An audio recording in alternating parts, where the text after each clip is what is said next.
नमस्कार साथियों। दून पाठशाला में आप सभी का बहुत बहुत स्वागत है। आज के लेक्चर में हम शासन प्रणाली को देखने की कोशिश करेंगे। इसमें देखेंगे कि राजतंत्र किसे कहते हैं, लोकतंत्र किसे कहते हैं, तानाशाही किसे कहते हैं, या संसदात्मक शासन प्रणाली क्या होती है, एकात्मक शासन प्रणाली क्या होती है, और अध्यक्षीय प्रणाली क्या होती है। इन सारे सवालों के जवाब हम इस लेक्चर में देखेंगे। पहले इसकी थ्योरी देखेंगे, उसके बाद जो इससे संबंधित क्वेश्चन होंगे उसको सिंप्लीफाई करेंगे। तो जो राजतंत्र होता है ये आपके शासन का सबसे प्राचीनतम रूप है, और इसमें आपकी शासन की जो शक्ति होती है आपके एक व्यक्ति के ही पास होती है। और जिस व्यक्ति के पास आपकी शासन की शक्ति होती है आपकी राज मुकुट धारण करता है, और यह आनुवंशिक उत्तराधिकार के आधार पर ये पद मिलते रहते हैं। यानी राजतंत्र में आपके आनुवंशिक उत्तराधिकार के आधार पर पद मिल जाते हैं।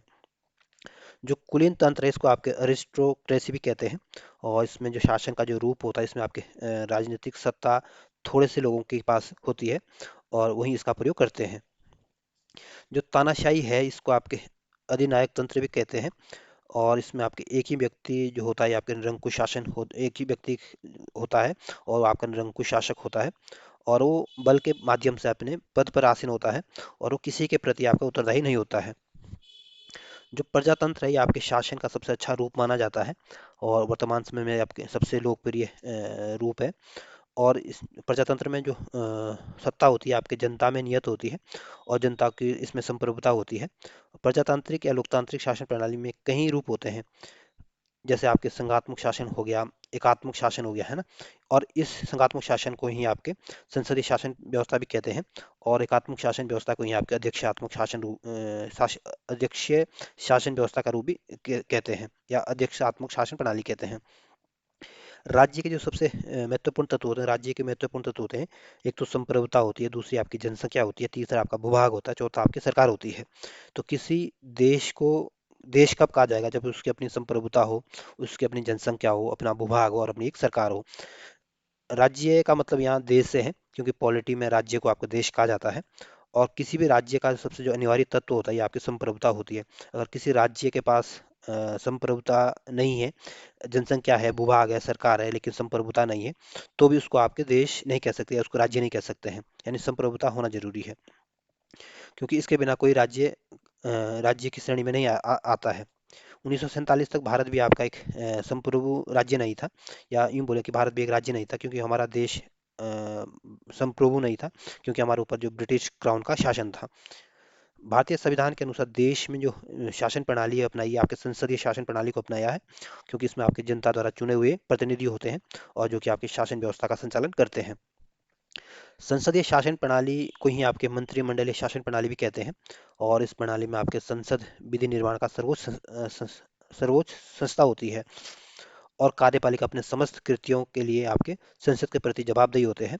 और संसदीय शासन प्रणाली में एक खास बात ये होती है, जो कार्यपालिका का जो अस्तित्व होता है, ये आपकी विधायिका में उसके विश्वास प्राप्ति तक ही बना रहता है। यानी जब तक आपके पास बहुमत है, विश्वास है, तब तक आपका अस्तित्व है। जिस दिन आपके पास बहुमत या विश्वास नहीं, उस दिन आपका अस्तित्व समाप्त हो जाता है।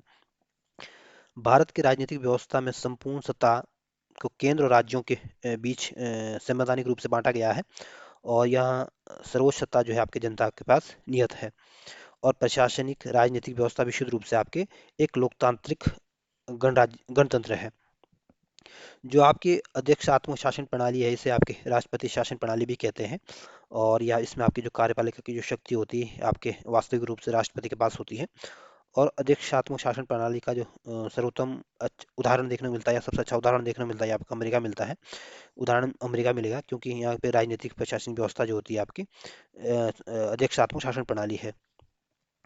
अध्यक्ष आत्मक शासन प्रणाली में जो राष्ट्रपति जो होता है आपकी विधायिका को भंग नहीं कर सकता है। और अध्यक्ष आत्मक शासन प्रणाली में आपकी जो सत्ता होती है आपकी केंद्रीकृत होती है, और राष्ट्रपति कार्यपालिका का प्रमुख होता है।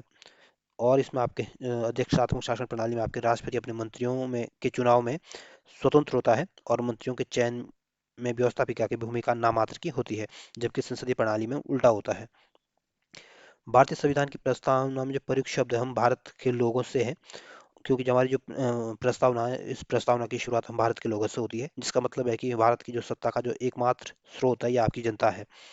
जनता है जो प्रतिनिधियों का निर्वाचन सत्ता संचालन हेतु करती है।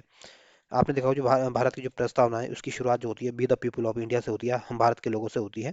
और जिसका मतलब होता है कि जो भारत में जो सत्ता का जो सोर्स है ये आपकी पब्लिक है या जनता है, क्योंकि जो ये आपके सरकार को बना भी सकती है और समाप्त भी कर सकती है। भारतीय लोकतंत्र में जनप्रतिनिधियों को जनता के सेवक का दर्जा दिया गया है। और भारतीय संविधान में संघ और राज्यों की शक्तियों का संविधान में स्पष्ट रूप से विभाजित किया गया है। इसलिए भारतीय संविधान को परिसंघीय भी कहा जाता है। तो क्वेश्चन आपसे पूछ सकते हैं कि भारतीय संविधान को परिसंघीय क्यों कहा जाता है? क्योंकि भारतीय संविधान में संघ और राज्यों की शक्तियों का पूरी तरह से बंटवारा किया गया है, इसलिए हमारे संविधान को आपके परिसंघीय संविधान भी कह सकते हैं। जो ब्रिटिश की संसद है, ये आपके इसको संसदों की जननी कहा जाता है। ब्रिटेन में ब्रिटेन में परंपराओं के अनुरूप आवश्यक कानून बनाते हुए प्रशासन व्यवस्था का संचालन किया जाता है, क्योंकि ब्रिटेन में आपके लिखित संविधान नहीं है। भारतीय संविधान में आपके एकात्मक शासन के भी प्रमुख लक्षण देखने को मिलते हैं। जैसे आपका राज्यपाल का जो पद है ये आपके एकात्मक शासन का लक्षण है। अखिल भारतीय भी आपके एकात्मक शासन का लक्षण है। एकल नागरिकता भी आपके एकात्मक शासन का लक्षण है।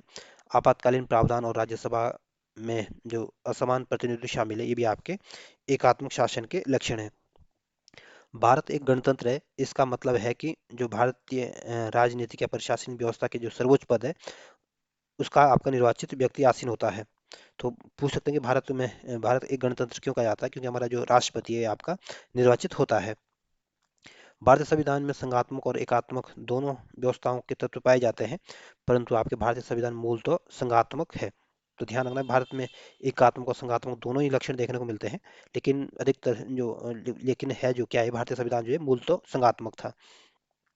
जो केसी वीआर इन्होंने कहा था कि जो भारत को आपके अर्ध संघात्मक की संज्ञा दी थी, और जी ऑस्टिन ने आपके भारतीय संघवाद को आपके सहकारी संघवाद कहा था। और भारतीय संविधान अधिक कठोर और अधिक लचीले के मध्य संतुलित स्थापित करता है, ये कथन आपके केसी वीर ने कहा था। और डॉक्टर भीमराव अम्बेडकर ने कहा था कि जो संविधान को संघात्मक संघात्मकता के ढांचे में नहीं डाला गया है। यानी भीमराव अम्बेडकर का मानना था कि जो हमारा संविधान है ये आपका जो संघात्मकता का जो ढांचा होता है उस हिसाब से नहीं ढाला गया है। तो ये आपकी संसदीय शासन प्रणाली थी, और इससे जो संबंधित क्वेश्चन होंगे उसको हम आगे डिस्कस करेंगे।